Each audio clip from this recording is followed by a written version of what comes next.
গগৈ কংগ্ৰেছ দলৰ চৰকাৰ থকাৰ সময়ত APSCত ৰাকেশ পাল নামৰ ডাঙৰ অজগৰ সাপ এডাল থৈ দিছিলে আপুনি 1 কোটি দিয়ক 50 লাখ টকা দিয়ক চৰকাৰী চাকৰি লৈ যাওক অসমত আগতেও চৰকাৰ আছিল আৰু ভৱিষ্যতেও চৰকাৰ থাকিব আগতে যেতিয়া লোকসেৱা আয়োগৰ পৰীক্ষা ৰিজাল্ট দিছিল ACSৰ ৰিজাল্ট দিছিল APSৰ ৰিজাল্ট দিছিল মিঠাই কাৰ ঘৰত খাইছিলে মই মন্ত্ৰীৰ নাম নকওঁ মনত দুখ পাব সেই সময়ৰ কংগ্ৰেছ দলৰ ডাঙৰ ডাঙৰ মন্ত্ৰীৰ জোৱায়েক বুৱাৰীয়েক খুলখালিয়েকে এই APSCৰ চাকৰি পাইছিলে পৰীক্ষাত মেট্ৰিকত ফাৰ্ষ্ট ডিভিজনো নাই হায়াৰ সেকেন্ডাৰীটো ভাল ৰিজাল্ট নাই তৃতীয় শ্ৰেণীত উত্তীৰ্ণ হোৱা ব্যক্তিয়েও কোনোবা বিষয়াৰ যদি বুৱাৰীয়েক হয় খুলখালিয়েক হয় চৰকাৰী চাকৰি পাইছিলে 2005-06 বা তাৰো আগৰ যদি একেবাৰে জনা সময়ৰ পৰা 85 চনৰ পৰা 90 চনৰ পৰা 96 পৰা 2000ৰ পৰা 2014 চনলৈকে আমি যদি বাতৰি কাকত উলিয়াই লওঁ APSC ৰিজাল্ট দিয়াৰ পিছত ACSৰ ৰিজাল্ট দিয়াৰ পিছত সদায় পেপাৰত লিষ্ট ওলাই যে কোন ডাঙৰ মানুহৰ কোন ল'ৰা আৰু ছোৱালীয়ে এইবাৰ মেজিষ্ট্ৰেট হল আৰু এইবাৰ DSP হল আৰু এই চাকৰি পাবৰ কাৰণে পঢ়া শুনা কৰিব নালাগিছিল তৰুণ গগৈ কংগ্ৰেছ দলৰ চৰকাৰ থকাৰ সময়ত APSCত ৰাকেশ পাল নামৰ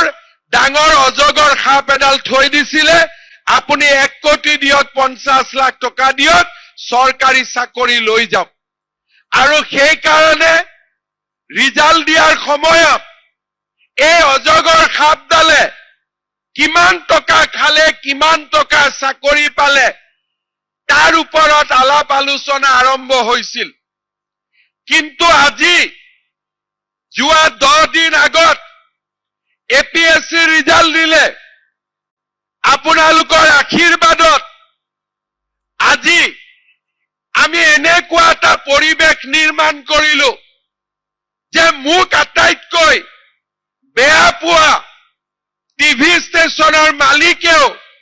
টিভিত লিষ্ট দিব লাগে যে কোন তৰকাৰী বেপাৰীৰ লৰাই মেজিষ্ট্ৰেট হল কোন ঠেলা চালকৰ লৰাই DSPত চাকৰি পালে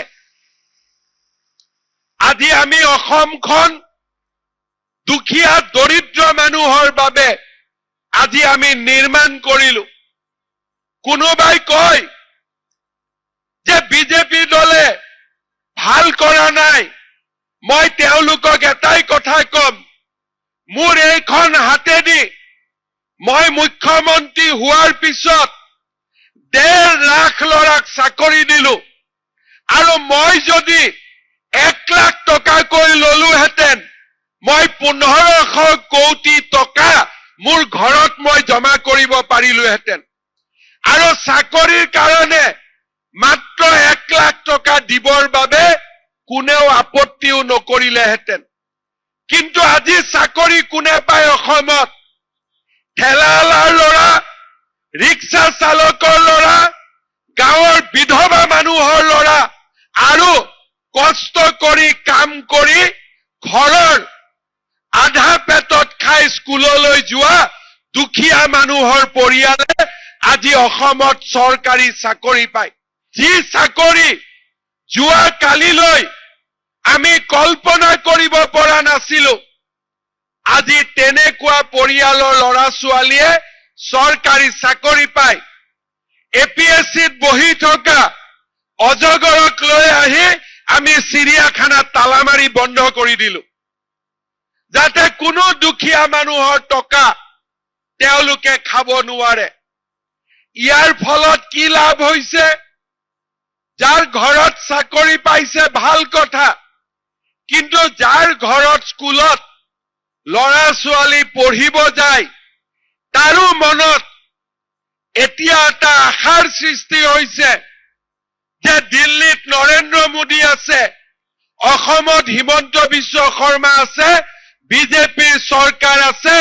টকা পইচাৰে চাকৰি নহয়, মই পঢ়া শুনা কৰি চাকৰি পাব পাৰিম, মোৰ দেউতা মাৰ নাম উজ্বলাই তুলিব পাৰিম।